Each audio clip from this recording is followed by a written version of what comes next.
আসসালামু আলাইকুম রহমাতুল্লাহি ওয়া বারাকাতুহু। সুপ্রিয় সম্মানিত দর্শক শ্রোতা, আশা করি মহান রব্বুল আলামিনের দয়ায় আপনারা সকলেই ভালো আছেন। স্ত্রীকে কেন পুরুষের ভালো লাগে না? এক ব্যক্তি বলেছিলেন, আমার স্ত্রী দেখতে অসুন্দর নয়, তবুও কেন জানি তাকে এখন আর দেখতে ভালো লাগে না। আমাদের বিয়ে হয়েছে 5 বছর হলো। আমাদের বাড়িতে 3 বছর বয়সী একটা ছেলে সন্তান রয়েছে। অফিস থেকে ফিরেই বন্ধুদের সাথে আড্ডা দিতে চলে যায়। ফিরিয়েও অনেক রাত করে। বাসায় যেতে ইচ্ছে করে না, অথচ বিয়ের শুরুতে অফিস থেকে বেরিয়ে ছুটতাম স্ত্রীর টানে। অফিস না থাকলে সারাদিন বাসায় থাকতাম, আমার স্ত্রীকে নিয়ে ঘুরতে যেতাম। কি যে ভালো লাগতো আমার স্ত্রীকে। আর এখন আমার স্ত্রীর দিকে তাকাতেও ইচ্ছে করে না, ওর সাথে কথা বলতেও ইচ্ছে করে না। ও আশেপাশে ঘুরলে বিরক্ত লাগে। বাইরে থাকলে ওর ফোন এলে ধরি না, মেসেজ পাঠালে দেখি না। আর বাসায় থাকলেও কিছু বললে অনাগ্রহে হু হা করে চুপ করে থাকি। কেন এমন হচ্ছে বুঝতে পারছি না। এই সমস্যা যে আমার একা হচ্ছে তা নয়, আমি আরো অনেক পুরুষের মধ্যে এই সমস্যা দেখেছি। তাদের মধ্যে অনেকেই স্ত্রীর প্রতি আগ্রহ হারিয়ে পরকীয়া করছে। কেন পুরুষেরা একটা সময় স্ত্রীর প্রতি আগ্রহ হারিয়ে ফেলে, এটা জানার জন্য আমি যত পুরুষের সাথে কথা বলেছি তাদের সবার উত্তর ছিল এরকম একটা জিনিস কতদিন ভালো লাগে। তাদের উত্তরটা আমার কাছে সঠিক মনে হয়নি, কারণ এক জিনিস বেশি দিন ভালো না লাগায় যদি স্বাভাবিক হতো তাহলে স্ত্রীদের ক্ষেত্রেও হতো, কিন্তু তা তো হচ্ছে না। স্ত্রীরা বিয়ের যত বছর পরই হোক, সে প্রথমের মতো আগ্রহ করে স্বামীদের সাথে কথাবার্তা বলে, ঘুরতে যায়। একটা সময় আমার মনে হলো, এটা কি পুরুষদের মানসিক সমস্যা? ডাক্তার দেখালে ভালো হয়ে যাবে। আমি দ্বিধাদ্বন্দ্ব মনে একদিন গোপনে এক মানসিক ডাক্তারের কাছে গেলাম।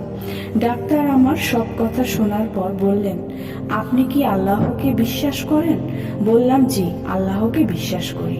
ডাক্তার বলল, আল্লাহর এক নির্দেশনা আপনাকে বলবো, যদি মানতে পারেন তাহলে আপনার এই সমস্যা দূর হয়ে যাবে।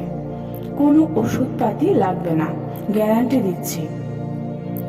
আমি বললাম, কি সেটা? সূরা আর নূরে আল্লাহ তাআলা বলেছেন, হে নবী, পুরুষদের বলে দাও তার জন্য দৃষ্টিকে সংযত রাখে এবং লজ্জা স্থানের হেফাজত করে, এটা তাদের জন্য পবিত্রতা। এবার ডাক্তার দৃঢ় কণ্ঠে বললেন, আল্লাহর এই নির্দেশনা 1 মাস পালন করুন, তারপর নিজেই পরিবর্তন বুঝতে পারবেন। সন্দেহের কণ্ঠে বললাম, এটাতে কাজ হয়ে যাবে?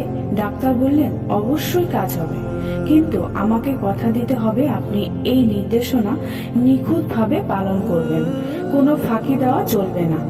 আমি কথা দিলাম, কোনো ফাঁকি দেব না, নিখুঁতভাবে পালন করব নির্দেশনা। শেষে ডাক্তার 1 মাস পর আমার কাছে আসবে।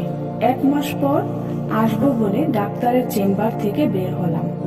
চেম্বার থেকে বের হয়ে দেখলাম এক যুবতী রূপবতী মেয়ে এক বৃদ্ধাকে নিয়ে ডাক্তারের চেম্বারে ঢুকছে। আমি এক দৃষ্টিতে মেয়েটার দিকে তাকাতে গিয়ে আচমকায় মনে পড়ে গেল আল্লাহর নির্দেশনার কথা। আমি সঙ্গে সঙ্গে চোখ সরিয়ে নিলাম এবং মাথা নিচু করে হেঁটে চলে গেলাম। এরপর পথে ঘাটে যদি কোনো মেয়ের দিকে চোখ পড়তো তবে চোখ সরিয়ে নিতাম এবং দৃষ্টি নত করে হাঁটতাম। এভাবে 2-3 দিন যাওয়ার পর অনুভব করলাম নারীর শরীর দেখার জন্য অস্থিরতা তৈরি হয়েছে, কিন্তু কোনো পরনারী বা ফোনে কোনো নোংরা ছবি দেখা যাবে না, কারণ এটা আল্লাহর নির্দেশ, যেটা আমি পালন করব বলে কথা দিয়েছি। এভাবে দৃষ্টি সংযত রেখেও লজ্জা স্থানের হেফাজত করে 15 দিন পর অনুভব করলাম আমার মাথায় স্ত্রীর ভাবনা ছাড়া আর কিছুই কাজ করছে না। সেদিন অফিস থেকে বেরিয়ে বন্ধুদের সাথে আড্ডা না দিয়ে পাগলের মতো ছুটলাম স্ত্রীর দিকে। পরের দিন ডাক্তারের কাছে গেলাম। ডাক্তার বলল, এখনো তো 1 মাস হয়নি। হেসে বললাম, আমার সমস্যা দূর হয়ে গেছে এবং আমি বুঝতে পেরেছি কেন পুরুষেরা স্ত্রীর প্রতি আগ্রহ হারিয়ে ফেলে। আল্লাহ রব্বুল আলামিন কোরআনের মধ্যে যতগুলি নির্দেশ দিয়েছেন সেগুলি যদি আমরা সঠিকভাবে পালন করি, ইনশাআল্লাহ আমরা কখনো পথভ্রষ্ট হব না। সুপ্রিয় সম্মানিত দর্শক শ্রোতা, আজকের ভিডিওটি এই পর্যন্তই। ভিডিওটি যদি ভালো লেগে থাকে অবশ্যই চ্যানেলটি সাবস্ক্রাইব করবেন, লাইক করবেন, কমেন্ট করবেন এবং বেশি বেশি শেয়ার করে দিবেন। আল্লাহ রব্বুল আলামিন আমাদের সকলকে দ্বীনীয় ভাই বোনদের বোঝার তৌফিক দান করুক। আমিন।